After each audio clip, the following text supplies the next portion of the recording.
Okay, so welcome everyone for the fourth and the last plenary session, and it will be really a great way of ending our conference. I think. I mean, we'll have all our three excellent keynotes here with us, and I was actually myself also surprised. I mean, I knew that there would be resonance, but I somehow thought that also that there would be kind of perhaps that you are more kind of complementary to each other, but there was also like quite a lot of resonance between your really inspiring talks. But I'll just now briefly introduce the chair of the panel. So Alexander Dunlap has agreed to chair the panel, and he has been also listening and attending the conference and listening all the three keynotes before. And Alexander is a postdoctoral research fellow at the Center for Development and Environment, University of Oslo. And he is also part of the critical global development community here in some ways, because he's been active member of the EXALT network, the Global Extractivism and Alternatives Initiative. And in his work, he has critically examined low carbon infrastructure, most importantly, I guess, wind energy in Mexico, and has also questioned the whole concept of renewable energy. And argued that in many cases, or most cases, I don't know, all cases, maybe most cases, we should instead of renewable energy talk about fossil fuel plus infrastructures. And he has also made connections between, for example, mines and low carbon energy infrastructure. And he has published two books. First one titled as Renewing Destruction, Wind Energy Development, Conflict and Resistance in an American Context. And the second co-authored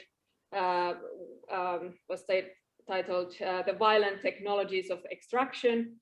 And the forthcoming edited volume is titled Enforcing Ecocide, Power, Policing and Planetary Militarization. And there's also a forthcoming special issue that he's co-editing with Dimitris Dallakoglu and Yannis Kallianos on infrastructural harm. So that's introducing Alexander, and now I leave the floor for you. All right, thanks so much, Mira.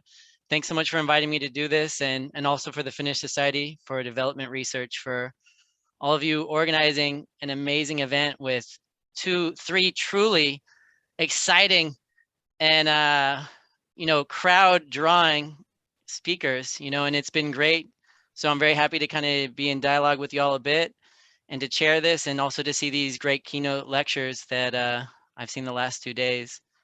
So thank you, but let's get into this, since we always never have enough time.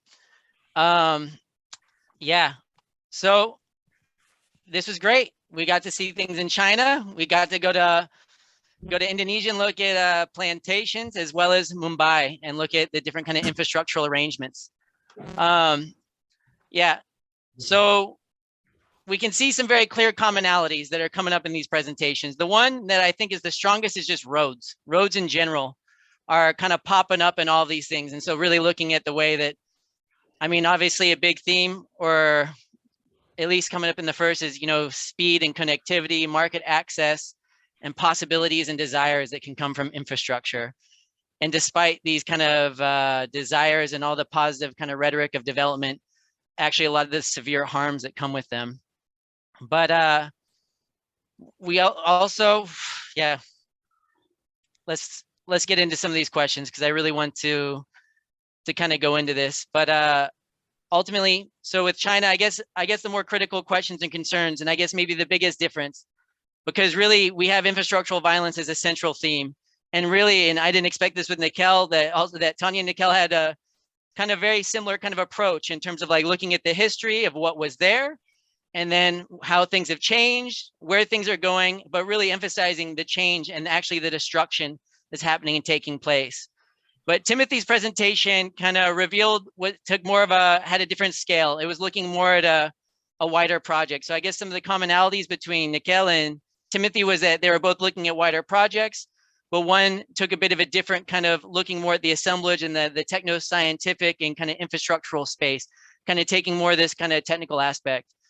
And so really, looking at the construction of infrastructure space, Timothy seemed much more less critical than Tania and Nikhil, which is, for me, when I see this giant city plan, is really concerning. For me, I am seeing, especially I look at infrastructure and I'm rather concerned about it, but I'm seeing more or less plans for kind of a dystopic takeover of what I see as kind of infrastructural colonization, kind of consuming a landscape and different kind of cultures, values, and things like this, even though I don't know much about them in this case. But, and I guess I would want to say is, why do you maintain this emphasis on kind of development, economic growth, kind of middle-class desires, pastimes, when there are objectively some concerning kind of ecological trends being kind of put out there, Timothy? It was, and I think as we all know, and I think what Tania and Nikhil revealed, especially Tania, is that there are, there's going to be coercion, there's going to be manipulation, but there's also going to be this kind of allure of development that is going to, I think Escobar called it the developmental dream in '95, in terms of it's the repackaging of the American dream and things like this. And so I think we're all familiar with that, but I guess we're really seeing that emphasis of the positive side. And ironically for me, it was kind of the side that's the most frightening, the most aggressive, the most kind of brutalistic in that way. And so I guess I'd just like to hear kind of more of, are there more negative sides? When I speak to the China scholars in my department, and I tell them, okay, there's a bit positive about this. They ask, is he hanging out on the bus? What's going on? So I guess I just want to ask, Timothy, is there more of a kind of a negative side to this? And kind of following up on this, a lot of this was pitched as kind of a green city and ecological, but there's not a single thing in there that I see as being really ecologically viable or sustainable in any real way, outside the manipulations of maybe carbon accounting or some things like this. And then also kind of colonization and colonialism were kind of key themes in Nikhil and Tania's talk, where I see that there's more of an emphasis again on kind of assemblage, but territorialization is being more of kind of the focus. And as I'm someone who kind of emphasizes using this idea of kind of infrastructural colonization to actually really see how mega projects are taking over landscapes and transforming them, and also kind of acting as a sociocultural apparatus of kind of a military hold strategy of certain values and embedding space with particular values. And so I push to kind of politicize these issues by using the term colonization, but I would like to hear kind of why you choose territorialization over colonization. And so, yeah, that's my question for Timothy. And I don't know what people would prefer, and I'll open it up. Should I leave the question there, or can I go into the other questions? What do people think here? I think you should just keep going, and then we'll kind of, all right, we'll see how the responses then flow together, I think. So cool.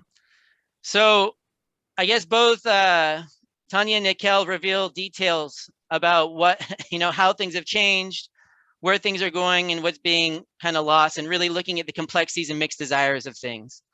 And Nikhil delved a bit further into the kind of the resistance of fishers more than, say, Tania, but who also, and I appreciate this, I've critiqued the land grabbing literature for actually not talking about the kind of the militancy that's involved in a lot of places in terms of actually fighting land grabs, and a lot of the kind of the different kind of technologies of pacification, which I think that you have revealed and talked about very well.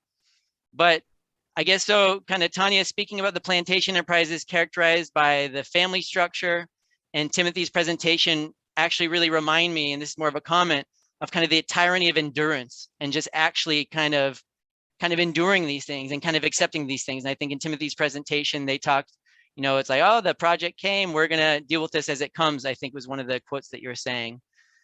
And by enduring, adapting, and remaining passive, this invites kind of infrastructural domination, which is obviously tied up with a whole apparatus of politics and economy and so on. And this domination, we might add, is not only coercive, but also it really has this kind of pacifying and enchanting element of speed, market connectivity, and kind of the developmental dream of high mass consumption, which is emphasized. And so there are extreme, and there's this kind of this contradiction between all this, is that, man, and the direction this is going in the world is these mega projects, these infrastructures require so much mining, so much extractivism, the kind of the control of space, with seriously ecologically damaging and socially altering, if not destroying, kind of implications. But at the same time, computers, technology, Zoom, junk food, the certain deliveries and speeds and all these things. These are such powerful features. Then not to mention just the dependency of needing to have work and jobs. So, these alluring features, I guess I just want to open this up, and this is something Tania just mentioned, is really actually talking about how to negotiate this kind of dystopia and this perceived utopia of infrastructure. But getting more to the questions is this also speaks to the politics of extermination and of ecocide with this destruction. And this makes me think of kind of the usefulness, and especially since we're at the University of Helsinki right now, Marcus Kroger's new book, and how he brings forward the concept of the political economy of existences. And so looking at palm plantations in Brazil is looking actually, and is doing a bit of what y'all did in terms of saying what was there, in terms of the history of the fishing villages or the different forests, and how it changed, but really looking at the existences. And this is kind of, existences is a critique on the kind of the hierarchy of the word species in terms of what was there, what was destroyed, and what's allowed to kind of exist. For example, how forests are replaced with monocultures, fertilizers, and genetically engineered plants. So, and again, it goes with this theme of kind of in the infrastructural turn of, I think the French anthropologist, I can't remember his name, he talked about non-places. But eventually, not long after, everyone said, no, these are places that are imbued with certain kind of values. And so I think this is actually really relevant. But so kind of I'm lumping you two together since you had kind of a rather similar approach, even though in different places, and really focus on infrastructural violence. And the question is, how does your work relate to the politics of extermination and ecocide? And, and really using these more inflammatory terms to really put in perspective, the kind of the serious kind of ecological and climatic issues that are going on. And then really trying to take it more on a personal level, and for me, and it's really thinking of university digital bureaucracy, the weird internal department politics, and just really the refusal to actually take a lot of these kind of issues seriously. I would just like to know on a personal level for Nikhil and Tania, but for everyone is, how do you make sense / deal with the violence and horrors that you document and are being trapped in yourself? And this is really, when I say trapped in yourself, in terms of, even playing a role in financial networks or in university structures and the debt put into students, but also really, and as someone who works in violent areas as well, just the trauma of seeing a lot of the things that you're kind of revealing in these areas. I would love to know this on a level, and maybe as a guide in terms of how to kind of cope with these things. But overall, really pleased to be here and to kind of raise these questions with you, and would love to hear kind of where it is, and maybe if we can pick up on these themes, and I'd love to hear what people are thinking about others' presentations as well. But thank you so much. Should we? Great, thanks. I guess I'll start, and we can go in the order of the questions that you raised. But first of all, just thanks so much for those critical and provocative comments. That's really helpful to hear. But let me just, it might help to kind of just contextualize that talk a little bit in the broader project that I'm involved with others as well, and that is a project that seeks to draw links between what's going on, the political economies of infrastructure development within China, and China's outbound investment projects and outbound investments, particularly in Southeast Asia. And so one of the things that I've been focusing on has been how do people in the place that I've been working think about and constitute and configure this city, this project, this way on this new area as a potential model for other places. And so some of the things that you were picking up on in terms of thinking about the model aspects of it, or the more positive kinds of things that I also highlighted, come out of those kinds of conversations in which people are, the local officials in particular, are very interested in trying to kind of project this project as a model. And my interest is less in whether or not it actually serves as any sort of model in, real terms, but more in the kind of the ways that way of thinking shapes how that infrastructure space is actually being constructed and being constituted, right? That if it's already from the get-go, as far as local officials are concerned, at least, if it's already being imagined as a space that other countries would look at and say, wow, look what they're doing. I think that really fundamentally shapes kind of that kind of exhibition or display aspect of it, shapes how the kinds of projects that end up being materialized on the ground, how they get formed. So, well, that I think shapes some of the kinds of questions and some of the aspects of the ways I looked at it. As you know, going to your comment about or kind of extending these ideas about whether or not there's more critical ways of thinking about this.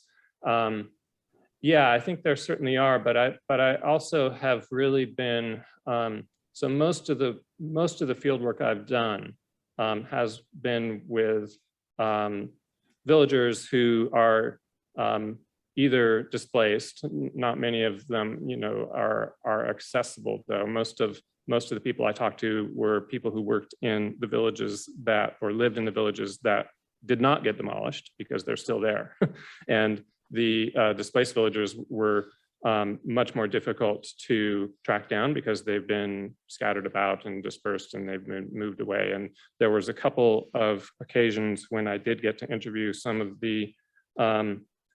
those villagers, and I have not written a lot about those interviews because because it's a very fraught situation. Even acknowledging those kinds of conversations is problematic in published work. But I can tell this group that, you know, there's tremendous amount of discontent, most of it around issues of compensation and ongoing compensation. We did have this question following my talk about the hukou system. And how a lot of these people would rather not give up their rural status, the rural hukou, because of the loss of security. Some of those people who have lost their land and have had their villages demolished are still fighting over this. The government thinks they've got urban hukou. They say, no, we don't. And so there's those kinds of conflicts. But it's a really volatile situation to be writing about, and so I actually try not to write as much about those situations. But having said that, I also need to kind of convey that for a lot of the people that I interact with and talk to and spend time with, a lot of those people are really quite, I don't know, bullish, quite positive, quite hopeful about this situation. I think we run the risk, and you all know this, I don't really need to kind of say this, but I think we do run the risk of, romanticizing is the wrong word, but assuming that people would rather live the lives that they were living before the project came. And I believe a lot of these people, when they say, yeah, any excuse to get out of farming is good. I'm good with that. Any excuse to get out of something that offers me no hope of improving my livelihood or of my children having a better life than I do. Farming and the status quo that we've had before this project came along doesn't do that, and will never do that. So yeah, things are disruptive. We've lost a lot. It's been hard and stressful, but there's a very powerful attitude that we're willing to kind of jump into the stream, jump into the flow. In China, they call it xiaohai, jump into the sea, and see if we can swim or not. And it's I have to honor that attitude, that perspective. I think it's a very powerful one, and it's one that is very much a part of everyday life in this space. So part of my own kind of the way I've kind of come up with talking about this issue is to try to kind of maintain that sense of ambivalence, that sense of yeah, we're not really sure where this is heading, but we're willing to kind of take a chance with that. But also, and maybe I need to do more of this, point out the places and the ways in which this is still very, very problematic. And as you mentioned, the ecological issue is one of those, and it's very real. And I'm not a political ecologist. Environmental issues were not part of what I set out to look at when I started doing research in this area. But you know, you're absolutely right that there's, despite the fact that this place bills itself as an ecological development zone that pays attention to the purity of watershed, water sources and those kinds of things. Most of this is greenwashing, I guess you could call it, and more resources are probably used in the efforts to make this look like an ecological project than had been used before. And so you know, you're absolutely right about that. And then I'll just say one really brief thing, and then I'll turn it over to Nikhil and or Tania, about your comment about territorialization and colonization. And I think that's a really interesting point, the question. I guess my use of the term territorialization comes out of a conversation going on in China studies about urbanization and the role of what we call territorial administration in China, and what is the relationship between the local government as a territorial entity that claims territorial authority and power over a designated space and at a designated scale. How do we account for that role vis-a-vis commercial markets, vis-a-vis networks that cross those scales, vis-a-vis, you know, and those kinds of things. So my conversation with the China Studies crowd kind of compels me to think about those territorial questions more than the colonial ones. And maybe that's more of a comment on the fact that the China Studies field needs to rethink some of those ideas in broader terms that your comments point to. But I'll leave that for another conversation. But thanks so much for those comments. Thank you. Great. Yeah, I think, Tania, did you want to jump in? I'm happy to. Sure.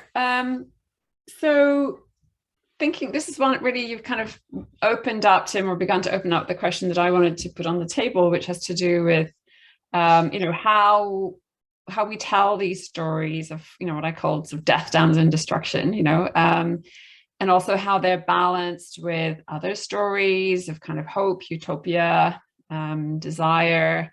And so a few things, you know, strike me. So, you know, one is the question of the people. So in your, as you just mentioned, Tim, you know, the people you mostly hang out with are planners and village officials, and they're pretty bullish. And then there's another kind of people, you know, the villagers, or the people you couldn't even find, who are not, whose understandings are much harder to kind of pin down. So if I think about the plantation zone that Pujo and I have been studying, like the first thing we did was to kind of map who are the people, like these very different sorts of actors who have very different things to gain or lose from this style of development, so that we didn't expect there to be one story, whether it was one of progress or one of loss, but in fact, you know, a much more variegated landscape depending on, you know, the position of the person that you're talking to. So there's that.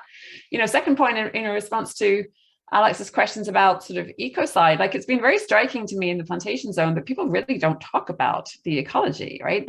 What's foremost is livelihood. It's, are we prospering here? Can we prosper here? You know, how are we going to live, and if possible, how are we going to prosper and send our children to the university, right? So it's the livelihood questions that we heard voiced most, and the kind of ecology question really only came up directly in our study in terms of things like water quality. Like if you're too poor to drill your own well, and you have to rely on the really filthy rivers and streams, which are full of toxins, garbage, sewage, whatever, you know, like if that's your drinking water, then you really feel this environmental deterioration. But otherwise, you know, if you can afford to drill a well and your water's okay, you know, it's the livelihood questions really which sort of dominate. So I think this question, you know, is sort of the assumption that people will feel the ecocide and respond to it, you know, in a sort of uniform way. I think is also something that we have to kind of again look at ethnographically, right? You know, who responds to what, and what are the things that they consider to be the emergencies or the kind of, you know, the urgent things. But I think that for me, the sort of a big question really has to do with what this means in terms of politics. So, you know, Nikhil, you told a story of, you know, fishers rising, you know, in defense of the fishery and the fisheries livelihoods. And in the plantation zone, there is mobilization, and there are sort of NGOs involved and so on. But on the whole, you know, no united movement in defense of those old farming livelihoods has arisen. And that's partly because it's kind of engineered out through all the tactics that I described, you know, the ways people are colonized, divided, ruled, you know, and it's also that what they consider to be the kind of, you know, the facts on the ground. It's like, you know, the plantations do this thing which they call cut it all down first, talk later.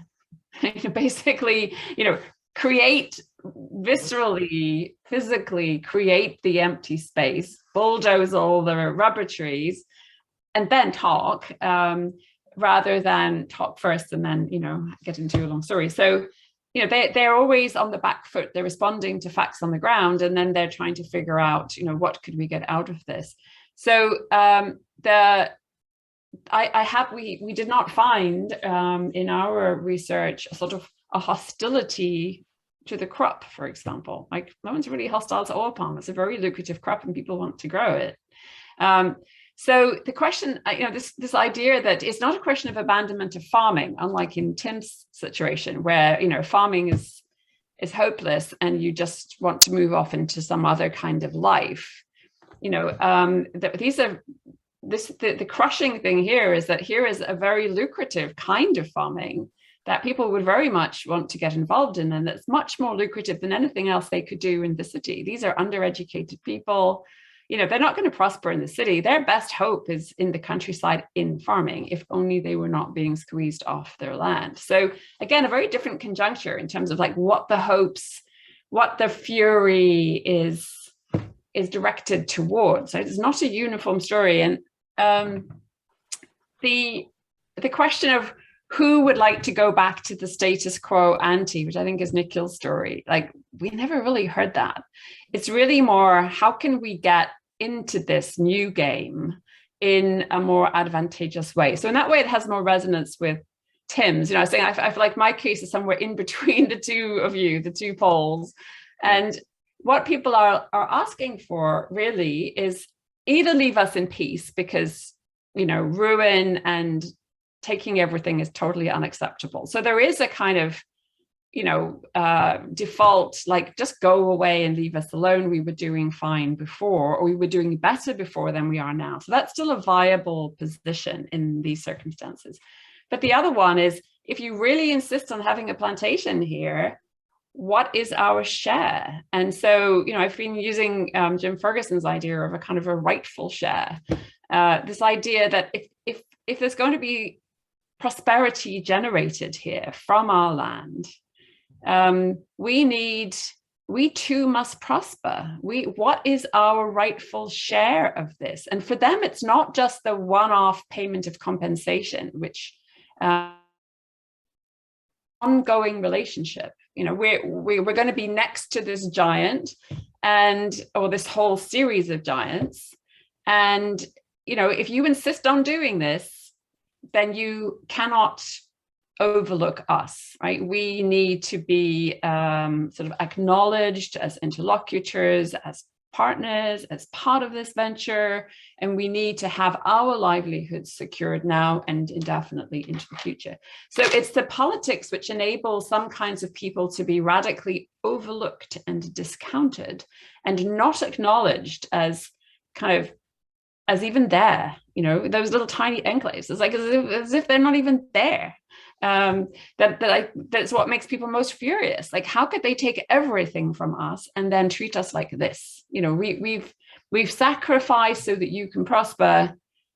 Now we feel like fools. You know, we feel like we've been screwed. We've been, you know, taken advantage of in a scandalous way. So I guess what I'm saying is, the kinds of reaction and also the kinds of politics that follow from it are really something which I think we have to explore ethnographically, rather than make the assumption that people will be either for or against and will want the new stuff or the old stuff, you know, because I think it's a much more nuanced landscape. And I'd love to hear Nikhil's ideas on that, right? Because, you know, you ended with like Fisher's Rising, and why? Yeah, that's a good question. And actually, you know, the talk I almost gave was a different one when I changed a couple of weeks ago, and it would have been a different talk, right? And the project that I've also been following a lot of is the Coastal Road project in Mumbai, which is this project to landfill a large, the whole western coastline of the city for the installation of a large highway, which of course, again, is a highway that's built on and in fishing grounds. But what's interesting with that project is that people that live in the city, including fishers, but not just fishers, who may never have a car to drive on that coastal road, believe in its promise and are generally sympathetic for its development, even if they may never benefit from it, right? So this indexes the point about that Alex was making earlier about roads as dream machines, as Harvey's made about roads as measures of state development, or what Tim was talking about in terms of like roads being the work of the state, right? And here I think there's something quite interesting in roads, and like I shared Tim's enthusiasm about them, because almost regardless of political regimes, right? Like we talk about infrastructure and roads and bridges in the US as much as in China, as much as in India. So what's going on there? What I found really interesting, Tania, in your talk is when you pointed out that roads only go one way on the plantation. And there was something that was like, I think in a nice conversation there, you know, they're very much designed to go only in one way, as any freeway system like the one that Tim showed, you know, with the exclusionary, like you can't enter unless you enter from entry. And I was then interested in that creation of the hacker road, right? So when we're thinking about social responses to the road of just getting by, how do we interpret the hacker road, right? Is it like a hacker waterline? One which stabilizes a system by allowing some kind of leakage, right? Like, or some kind of use contrary to its intended directions. But the other thing about roads, sorry, I'm going on about roads too much because I'm excited about them. But the other thing about roads that I think is interesting is that, you know, for them to appear much like the roads on the plantation as the stories of their durability, power, and permanence are just that. Just stories, right? So what are the kinds of social and ecological relations and processes that need to be made invisible in the designing of roads for roads to become cement and concrete firm, right? What I'm noticing with the coastal road in Mumbai built in the sea is that the planners had to actually actively ignore all kinds of vulnerabilities that the road is confronted with, all kinds of vulnerabilities that the road represents and is materialized as, from high tides, from cyclonic storms, but also from the everyday permeation of sewage waters and flood waters in the city, right? So what are the stories that road makers have to tell? Now, Kohli fishers on this coastline are also opposing the road. They're also opposing the road not just because of the ways in which they make fishing, but also living in these neighborhoods impossible. And one response, much as Tania was pointing out, is occupation and blockade, right? And you see that there have been fishers that have been blockading the construction of the road in the sea for 3 months now. But it's not the only response. I think this is what Tania was was pushing me to think about, because to assume that it's the only way, that resistance is the only way of Coley Fisher responding is both a little misleading and a little romantic, right? People don't have seen enough of what's happened in the last 100 or 200 years to think that that would be the case. So, there is argument for compensation, but again, that's not the only response. But as fishing is made more and more unviable through the massive extension of infrastructures, coalies turn away from the sea to thinking about real estate in the city. They're living in a city and have real estate or occupancy rights over real estate that's the most expensive or among the most expensive in the world, right? So you see lots of Coley fishers now speculating and fighting in their neighborhoods about the right to redevelop their homes and the lands that they're living on, the commons, into high-rise apartments. And you're seeing that too, right? So all of this, it's not a opposition or co-option, it's oftentimes both and very strategically within the very unequal power landscapes in which they inhabit the city. Yeah. Okay, very nice. There's something that comes up to me that I want to share with you that are kind of maybe my approach, and it's really focusing on this question of people and the politics of people. And I think in my own work, I've been rather explicit or have only been able to research the certain kind of conflicts or areas that I've been in because of an acceptance from different kind of autonomous or anarchist groups, whether they're indigenous or campesino or environmentalists. And I think the thing that kind of strikes me looking at academic literature, and maybe one of the kind of the difficult things to kind of navigate in this, and the way I deal with it, is that besides obviously being explicit about my methodology and where I am, but I see that a lot of the kind of, we can say insurrectionary voices, we can say maybe the more, so we have the different scales. We have in favor of the project, we have the environmental justice kind of side who wants more the distribution of the costs and benefits. And then you have maybe something you call total rejection that says, no, we've seen this, we've done this before, we're not having it. We appreciate our ecosystems enough, we appreciate this. And it's been my experience that these voices aren't compatible with academics often in terms of them going into the cities and where they are, because usually they're overlapping with crime groups, or they have an extreme distaste or disdain for academics and their pencils and asking them questions. They see them as security liabilities and things like this. So for me, it's always been, I see this omission of the more, you can say, recalcitrant or kind of positions of total rejection often in academic literature, because their space is difficult to access. They're insurgent spaces, if one wants to be honest and also rude at the same time by using that term, in terms of criminalizing people who have very kind of honest dispositions. But I guess this is going to affect our research in terms of who and what we're able to talk to and how we look at these things. And I guess I just want to raise this as kind of a general issue, because it's going to produce kind of a more liberal approach of environmental justice that is going to sacrifice the more kind of relational or sense of kind of cultural values and ecosystems and existences that materialism teaches us to ignore and that aren't human or that they're inferior. But so I negotiate this by kind of being open about kind of looking at these perspectives. But I'm curious your thoughts on this approach that I think about, or if this affects kind of how you engage research.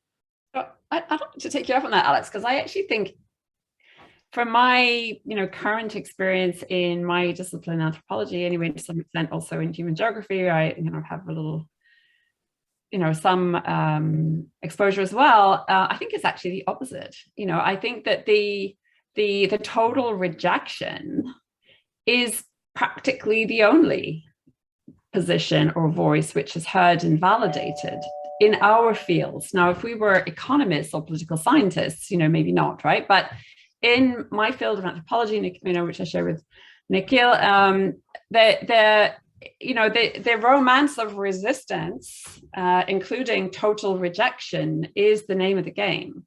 And what's actually much politically more challenging for us is to show these more nuanced landscapes, which we haven't dreamt up for ourselves, but which are actually the reflections of our ethnographic work, right? In terms of what people are saying, doing, thinking, demanding. So for you, Nikhil, you chose to give this paper, Fisher's Rising, and not the other one, right? Which was far more entangled and complex narrative in which these fishers no longer look quite like the same people they were, to us 10 minutes ago, because now we see them as real estate developers. So that doesn't make me hate them more or less, or love them more or less, right? I'm just, because I'm an anthropologist, I just want to know what's going on here, right? And try to make sense of this complex field, political field, and aesthetic field, and field of, hope and demand and so on. So I don't think it's the case that the radical refusal is the unhearable. I actually think it's, but do you agree, Nikhil?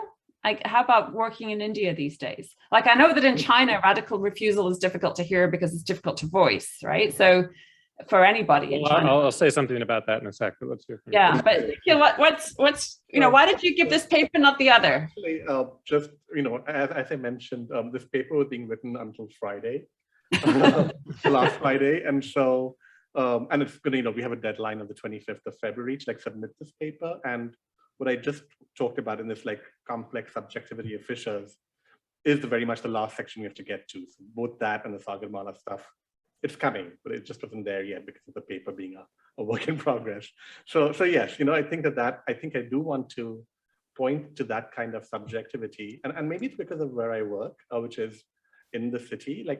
Radical refusal is not really a possibility. If you want to be, you need to be seen by the state to have access to the basic goods with which you need to live. And so demands are oftentimes made for questions of, rightful share or environmental justice.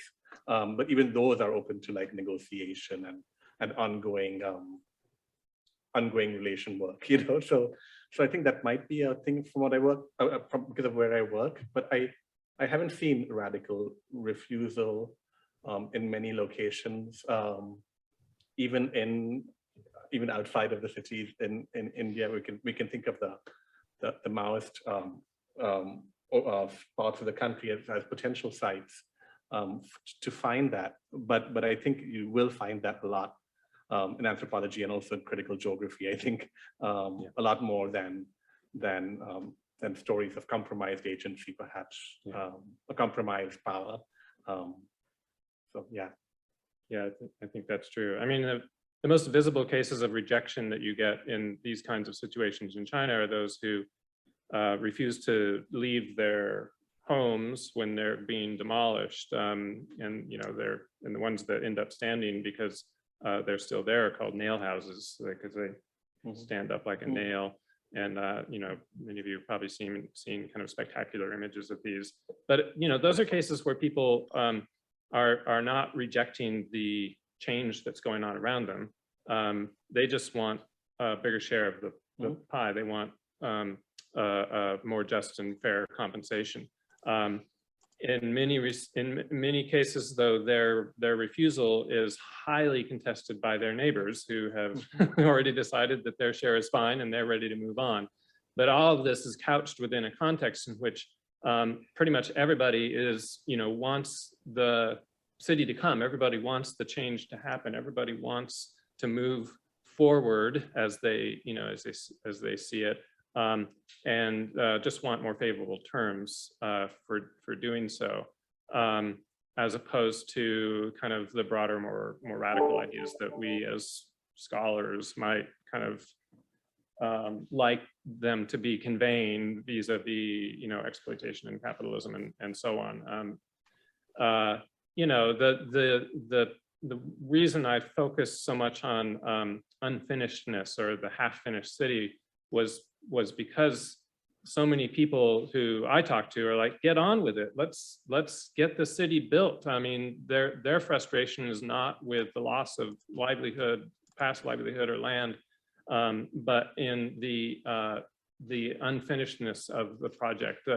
Those failed entrepreneurial projects that I start with, the ghost malls and so on and so forth, are really testimony to people's first of all, their kind of maybe naive assumption that the city would come in the time frame that the officials told them it would come, and so they built something, and then there was no city, and then it failed. But in a broader sense, their testimony to that ongoing desire to kind of jump into and be part of that system of circulation that the infrastructure has suggested will be put in place. There's some interesting, work done. Courtney Whittekund, who's been working on Yangon New City in Myanmar, which is also being built by Chinese contractors, and she's been working on peasant protests in that space. And the protests are all based on the slowness with which the city is being built, not with the loss of their, the demand for rights of their livelihood or anything like that. But and she takes to task a lot of scholars who misread those protests and who have made assumptions about, and not just scholars, but journalists and non-governmental organizations and others for missing this point. So yeah, Tania, I couldn't agree more with your point about the difficulty of capturing those nuances in light of the kinds of politics swirling around kind of academic positions in regard to these issues. Nice. Before opening this up kind of for the question and answers, I can totally hear what you're saying, Tania, in terms of, especially in geography too, really kind of emphasizing the resistance and especially the more spectacular sides of it. But at the same time, I'm faced, and maybe it even speaks to one of my favorite points you made in your talk yesterday, and how you took the position to actually stress the destruction or kind of the horror of the plantation, instead of trying to see all the agency everywhere and the hopes and the different species and the inter-species kind of relationships like this. And I certainly agree of this kind of, there's an overemphasis and things like that. But at the same time, I can look to an entire environmental justice literature that is systematically omitting the more kind of anarchistic tendencies and the more intense actions and people that are there, because they don't fit a social movement model. They don't fit a communal model, or things like this. And so this is, so this is very interesting. Kind of, I liked hearing this, and it's good for me to hear it also, this kind of thing. I could just, briefly respond just on that, just before we open. What Pujo and I discovered a lot of is theft. Everybody inside and outside the plantation is looking for, nooks and crannies, angles, little choke points, ways of capturing a share of value.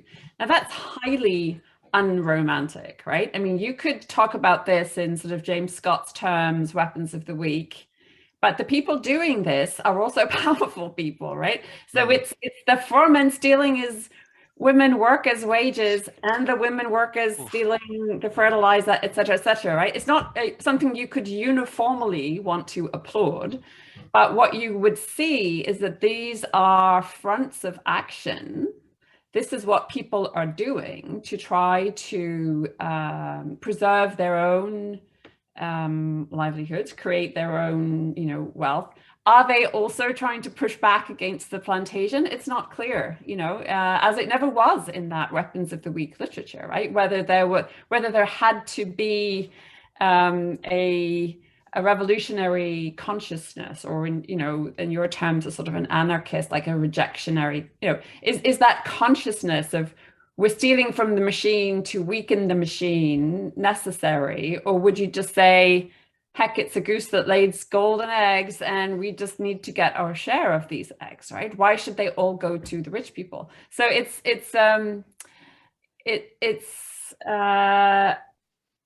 action, and the actions that people take in the face of this sort of devastation and destruction really takes all kinds of forms. And I think we just have to be sort of empirically open to them, and then try to make sense of them in ways which don't over determine their value. Should we love this? Should we hate this? Well, it's not so clear, right? Sorry, we should switch to Q&A. Yeah. It reminds me of Isabel Eberhardt's "Crime is the last act of freedom," which I guess has unromantic qualities. Yeah, Alexander, can I intervene a bit here? I think you were also thinking maybe to move on a bit, but I think it would be nice that we have time for questions from the audience as well. But and I appreciate the questions that you raised and the course that the discussion took, and these very important things. But I actually was maybe still wanting to make sure that maybe if you had something that you wanted to address, like or discuss. Well, sure, together. but I think, yeah, I think we all could go on and on. But yeah, and maybe it's possible to weave some of those points to the answers. Yeah. Is that possible? Yeah. Okay. So, Alexander, are you happy if we? Yeah, no. I just had that one-liner from Isabel Eberhardt. Don't worry, quit being so nice. Let's get this moving. Yeah. I failed as a chair. No. I can help here because you can of course you can't see the audience. Like you can't see the hand, so I can pass around the mic here. And we have Raquel. Yeah. They got their hand up over here. So there's okay, and then we have to of course have space also for the online participants. But anyone here, can I just see that who all would like to say something or ask something or comment? Since we have one in the Zoom, we can start with the Zoom then. All right, Rachel, you're up. No? I'm here. Sorry. Okay. Just took me a moment. So yeah, I thought it was really interesting discussing this angle, which Alexander was bringing in of of this literature and whether or not it's these kind of approaches are marginalized or not.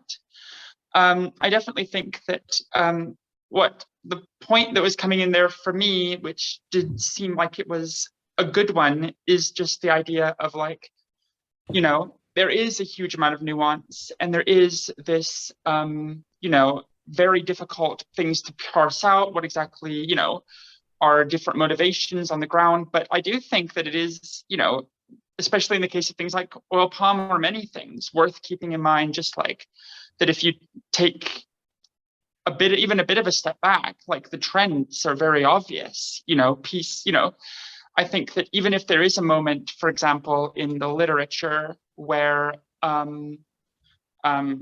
maybe there is more attention being given to these kind of, bigger social movement stuff, although I would say that that's a very varied literature as well. And a lot of it is not particularly, for example, anarchist. I also feel like in practice, we're not living in a world in which social movements are proving particularly effective at all on a global scale in terms of presenting an alternative, even if there's more so than there's been in quite a while. So I kind of wonder, I guess a big part of it to me is, where do we situate ourselves in relationship to that reality? I never can really quite think of research as something that isn't in part sort of a process of working out what I will do next in my own actions. And I've never really quite found a way to meld together, researching, for example, the kind of movements I'm part of and doing research, because I find that there's such a gulf between them. I never feel comfortable to do research on the kind of grassroots movement work I do, because that's just it just feels weird. But I don't know where that element kind of fits in of, doing the work and then finding that work animating, I don't know, a kind of praxis.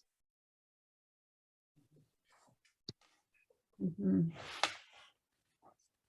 I can start but thank you, Rachel, for your question. Starting with what you ended with, by no means am I any longer trying to draw together the political work that I do in everyday world, right, with the work of listening to and hearing through ethnographic research, the kinds of political subjectivities that are being articulated by the people that I'm working with, right? And I don't think they need to necessarily be brought together all the time, right? Because they're somewhat, overlapping, but not the same project, right? So in terms of modes of like political action, they do not need to be the same as modes of research, although they may overlap at times, and very much with the Coastal Road project that I would have talked about. And, you know, I'm happy, Tania, to share that paper with you. There were modes where, like, you know, I cannot do ethnographic work with these engineers because I want to like organize and participate with people that are opposing this road because I think it's terrible, right? So there are moments that those decisions are made, but they don't always have to be the same project, I think. But also like thinking about the work of social movements and their disappearance. In the previous work that I was doing, there's many reasons for this actually, but in the previous work that I was doing with housing rights activists, they talked about how once people had the right to resettlement, the social movement just died and people went away, right? And you can read that as a success of the movement, right? Because they won the rights to resettlement on one hand, and on the other, you can think of it as a failure. The social movement's gone away, right? So people like get together and mobilize, and they see the stakes as somewhat like, you know, with concrete kinds of ends in mind, and whether sometimes those ends are delivered and sometimes not. But it's hard to expect or hope for people to continue doing that extraordinary amount of labor, both affective but also social labor and political labor, without that horizon of possibility being imminent, right? So I think that in that sense, like the Coley Fishers I was working with do participate in social movements, but they don't hinge all their political practices and work on the possibilities of social movements because they've seen what's happened before, right?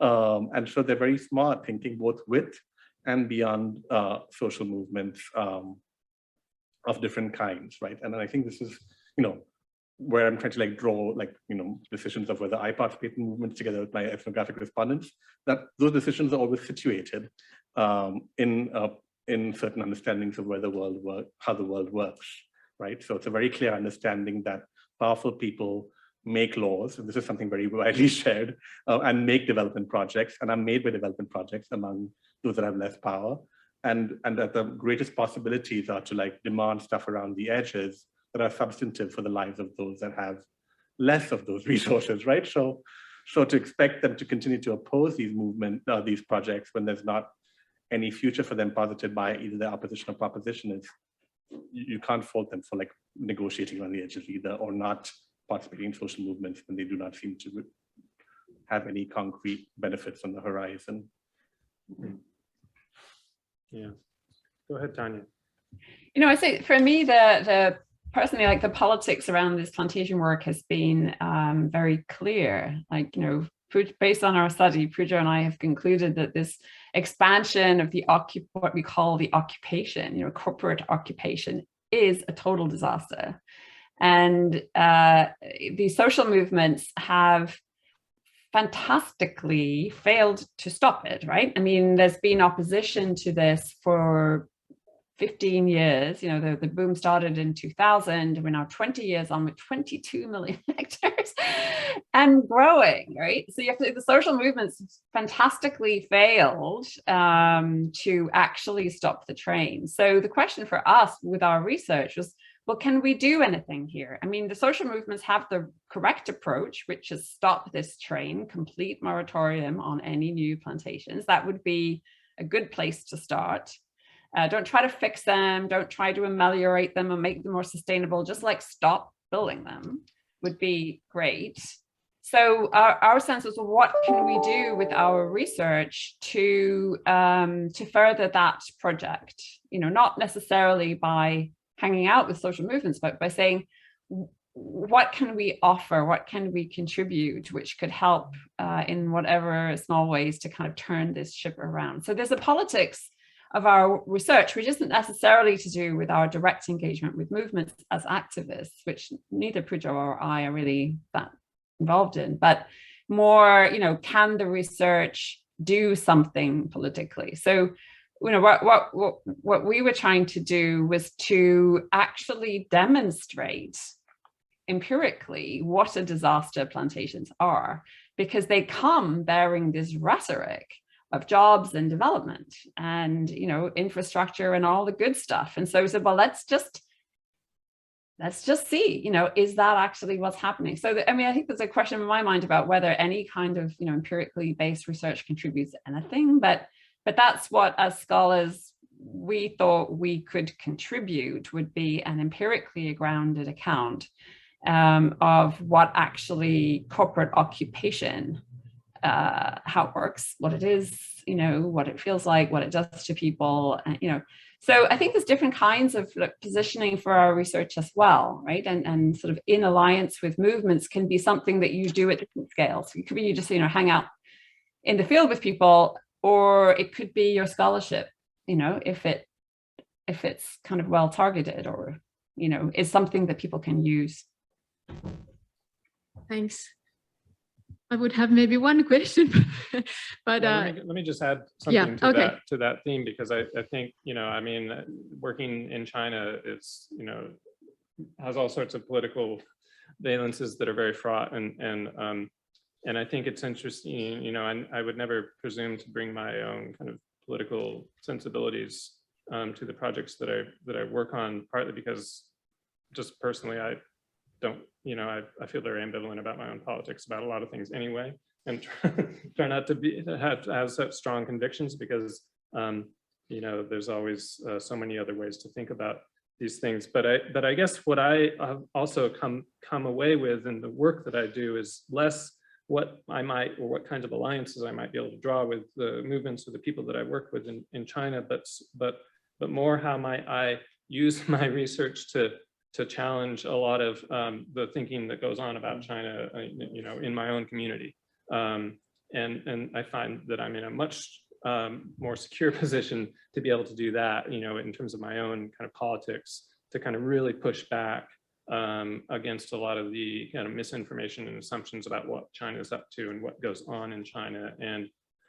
And those assumptions are just as much on the left as on the right, in terms of, you know, where political alliances might lie.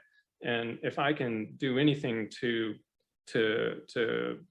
create tensions in those, in the kind of the, I think, very provincial politics about China that you find in a lot of the US, for example, then that's far more important than any kind of alliances I might be able to draw with the people I'm directly working with in China.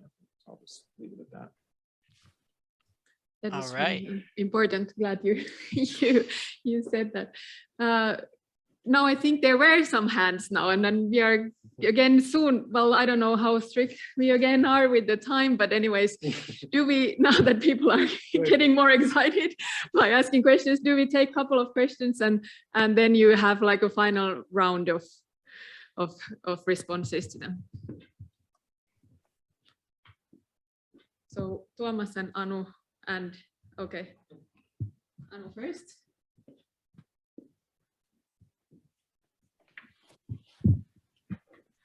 I will be very brief. I'm Anu Lonlan. I'm actually more of having comment to Tania's great presentation yesterday, and it's touches upon the previous comment that you are giving about the politics and the kind of recommendations that you are giving. And I thought yesterday when I was listening to your presentation, and that it was kind of a radical move in a way to give those recommendations by the end of the presentations, and I guess they are included in the book probably. I was wondering, there are two things that I was thinking about. One is that, how do you think, what kind of reactions that would raise in Indonesia? First, at the level of state offices, what kind of reactions you could get by these recommendations? And secondly, you were recommending smallholder palm oil kind of infrastructure, I would say. So what kind of reactions that would get from Indonesian palm oil farmers or the villagers? And what would, I mean, I know there are no one view, but probably you have some idea from the basis of your ethnographic research that how would they see and what kind of smallholder palm oil plantations they could create, and what kind of infrastructures that would create in the locality. Okay, thank you. Do you want to take a couple of questions? Yeah. Yes, we go now to Tuomas Tammisto. Yeah, hi, thank you. I'm Tuomas Tammisto. I'll be also very brief. I'd have a question following the one posed by the student from Lapland, University of Lapland yesterday. So when we think about like infrastructure projects and plantations, like I'm thinking of the like residual stuff, like where do the palm oil husks go? Where do we get, like Mira asked, where do we get the sand for the roads or the concrete to fill like harbor projects? So can I ask you all briefly to comment, like what is in your field the kind of like understudied in between, in the shadows thing that yeah, junior researchers and students should study?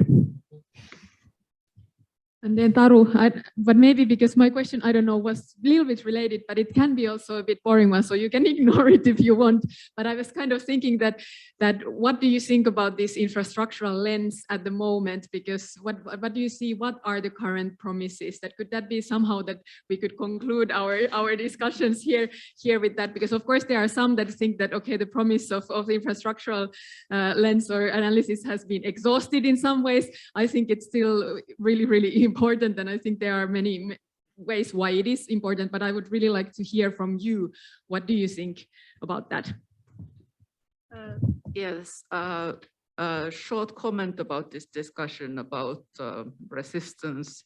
So I've been doing field research in Chinese and East Asian social movements and NGOs. And the important question is, of course, who is not there? That means most of the people. And so why they are not there is also a very important question. So who are you talking about when you talk about social movements? And a second thing, when you are really resisting, like you are the last is nail house.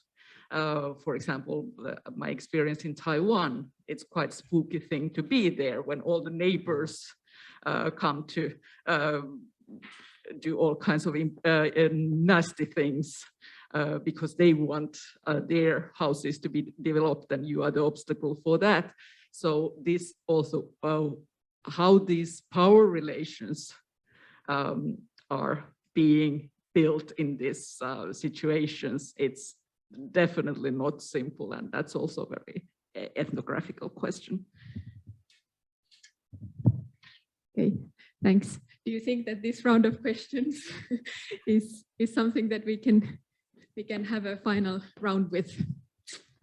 Okay, so who wants to start? Do we want to start with Tania, since you had, there was a couple of... Sure, mine was more sort of specific question, and I'll leave you big infrastructure questions to you. So, you know, is it a radical move? I mean, you know, Pujoi, he may even be in the room. He's been very clear that the only way we can really present this research is as an empirical and academic and scholarly study. And so, for example, we've developed a project website about the book and our related research, and he wanted it hosted on the anthropology department Gajah Mada website, because he said we have to distinguish ourselves and not allow our work just to be set aside as more social movement, you know, romantic, Western-driven, anti-development rhetoric, right? So we have to kind of, it's interesting, you know, we have to be empiricists. We have to show that we didn't make this up. You know, this is the findings, you know, from two senior scholars working together. You know, this is what we came up with. So I think that you know, it's radical, but it's supported, you know, by the evidence. And that seems really important in this context. And it's odd, and, you know, in this sort of post-truth era, but evidence is really important to our story. So the second thing is, so I'm sure that, you know, the corporations and the government may hate this, but social movements might as well, in the sense that we're not making a case against oil palm as a crop, because people like it and want to plant it, and it's lucrative and productive, etc. And in proposing a smallholder alternative, that's not anti-capitalist. It's not the kind of alternative anti-capitalist scenario that many social movements, especially in the West, would like to see, right? So it's a kind of a pragmatic recognition that this is what the people are doing and what they want to do. They want to plant this crop. They want to make money from it. But what we're saying is that the way in which the whole sector is currently dominated by massive corporate plantations prevents rural people from prospering from what would otherwise be, a lucrative market crop that they could grow. Would they do it as a monocrop? Maybe, maybe not. But they don't even get the chance to experiment with how they would integrate it into their livelihood strategies because they are squeezed out by corporate concessions. So, I don't think everywhere you go in Indonesia, you'd find that smallholders want to grow this thing, but they just don't have the chance to do so. So I think what we're proposing is not radical from that point of view. It's completely in keeping with what folks are already doing and with what many scholars have also recommended. The big question is how to break the nexus of corporate crony dominance in the sector. And that is a question of national politics. And that's a problem in Indonesia. And we haven't talked about this, but very different political environment in India, for example, and in Indonesia and in China in terms of, how much the people's needs, desires, and demands count for anything in a context, in the Indonesian case, of like fabulous inequality and oligarchic control, which doesn't actually have as much democratic checks and balances as you have in India, where mobilized groups, become vote banks, can get patrons, can get some support. Like that doesn't even work in Indonesia. So that's the sort of the situation. I'll leave it there.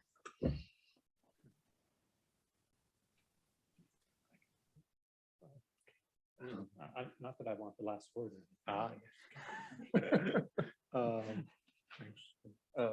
And thank you for the questions. I really enjoyed this conversation. So I'll try and quickly try to write out where does infrastructure studies go now, right?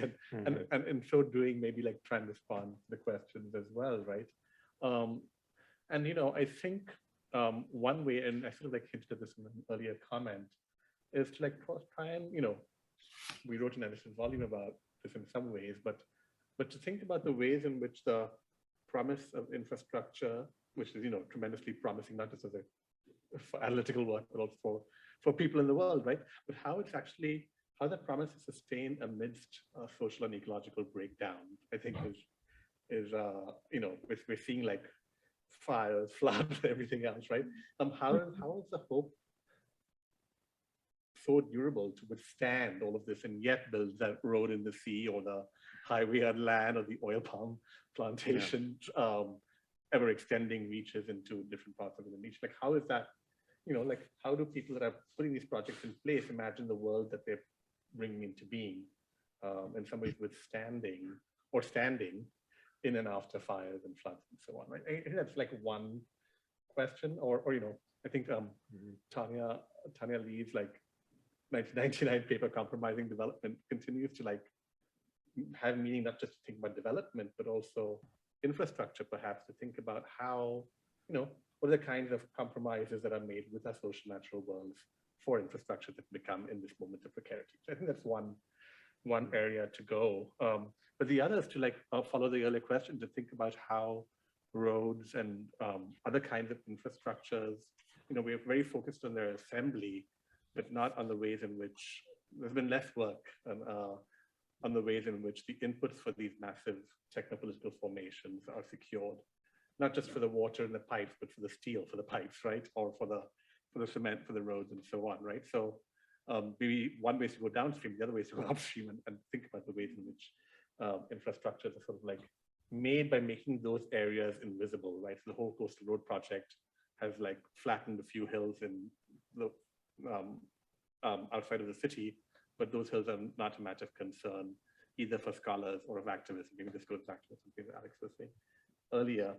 And finally, I think with climate change, or just think about social research, focus that it has been so much about thinking about space and space as process.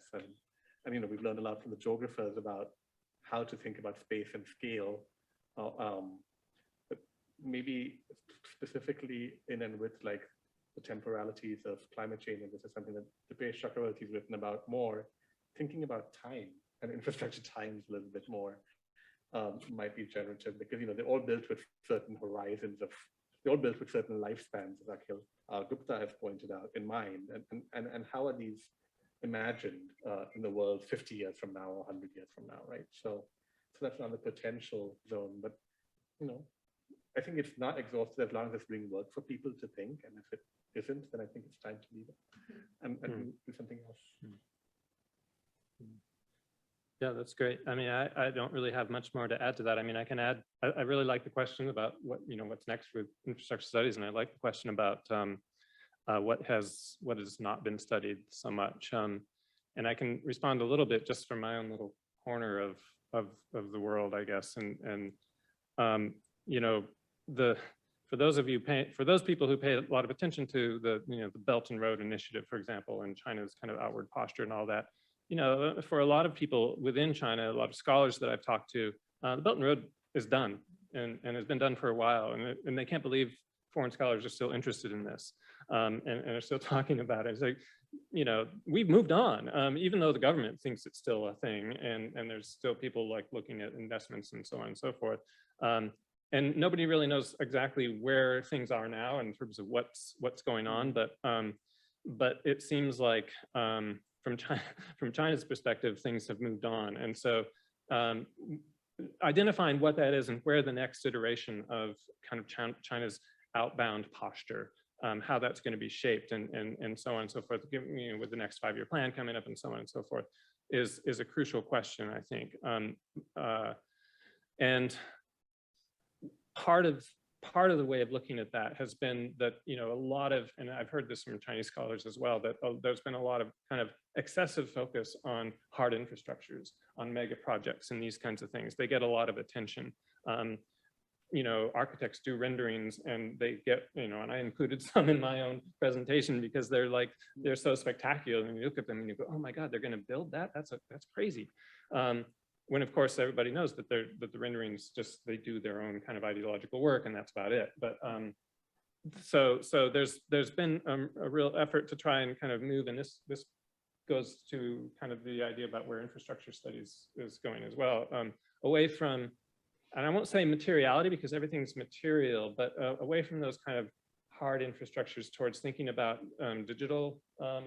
And it's not to say that people haven't been working on that for quite some time already in many different ways. They obviously have. But in terms of what China has been focusing on, where a lot of the more successful investments have gone, and there's been a tremendous amount of money wasted, tremendous amount of failure of large-scale Chinese projects. But the ones that have been most successful have been the ones that you can't really see on the ground that well. The software development and software borrowing that, the police forces in cities around the world are buying from Chinese software companies for facial recognition, for algorithmic governance, for traffic control, artificial intelligence programs that help urban planners manage cities in ways that make those management tools very much available to authoritarian, dictatorial, militaristic regimes, and so on and so forth. So the so-called kind of digital Silk Roads kind of projects, there's a lot that has been, tremendous amount that's been going on. And a lot of it's coming from, Alibaba and from Tencent and from other companies that get government support, but don't attract as much attention actually as some of these other more spectacular projects. So I think there's a tremendous amount of really important work that still needs to be done. And it's very difficult work to do because it's highly sensitive, it's highly political, it's highly related to security issues, not just within China, but within the countries where those projects are being set up as well. So it's going to be very difficult research. One of the people who we've worked with on ChinaMade are, a lot. Darren Byler is really trying to kind of work more and more on this. And if you know anything about the work that he did in Xinjiang, you know that he's not one to back away from highly contentious, difficult work. But I think there's a lot of those kinds of areas to go. And so, what does that say about infrastructure studies more broadly? I think the platformization of the world is a key area that I think in some ways infrastructure studies started with. At least ours, early work. Yeah, and kind of needs to come back to in some more fundamental ways. So I'll leave it at that. All right, does this sum it up? Is this where it's going? I'd add to that question though, is also the importance of kind of counter infrastructures and post-extractivist infrastructures, reconceptualizing infrastructure in a way to revalue landscapes. And I heard berry patches being described as kind of, we should be referred to as important infrastructures where there's clean water and things like this. That's another one. But our time's over. So I'm not really sure what the timing is here, even though that's probably my only real job on this panel. No. But don't worry about that. Don't worry about that. We are fine. But I think So you want to say what? Couple of final words, or we are done? From your perspective, yes. Okay. Thank you, Alexander. I know your job was not easy because you don't even see the people here, but the first part of it, that was. Stop being so nice. I got to be on a panel and with these lovely professors. Very happy to see these keynotes and have you address some of these questions and concerns. So thank you everyone for having me and all the great work that was done to put this together. We think you're lovely too. Oh, yeah. I appreciate it. And so I think what is left is just, of course, we want to thank everyone, but we perhaps do it now very briefly because I think you are also, it's been this hybrid format. I don't know, maybe it's been greater for us on site, and I don't know how people online have experienced it, but hopefully it has been a nice experience. But I know, especially there online, it might not be very nice to have a very long ending session here. So let's be just very, very, very brief. And I just want to thank you, of course, our really great keynotes, and we really appreciate that you accepted our invitation, and we really enjoyed the discussion here and really gained many new insights from it. And so we are really thankful, and thank you, Alexander, for agreeing to chair the panel, and also the commentators. I don't know if you are still there. Phil Wilcox, thanks for your great comments. All of the commentators. Also, thank you, Anja Nygren and Mariana Jauhola. You had really carefully thought through and prepared the commentaries. They were really great as well. And then, of course, all the chairs of the working groups and presenters there as well, and of course all the participants and those who have been taking part in the discussion here. And of course, thanks then for all who have been enabling the kind of little bit more background, but now we want you to be more in the foreground. So the organizing committee, the people, the human infrastructure, exactly. So the organizing committee members, and then most importantly our conference secretaries.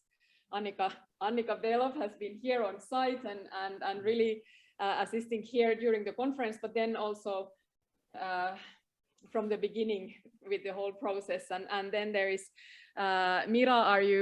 Mira Pohjanrinne has been facilitating the Zoom online, and also with Annika, both of you have done a big job there for preparing the conference. So we are really thankful for you. And of course, Ilona, my co-chair, want to thank you as well.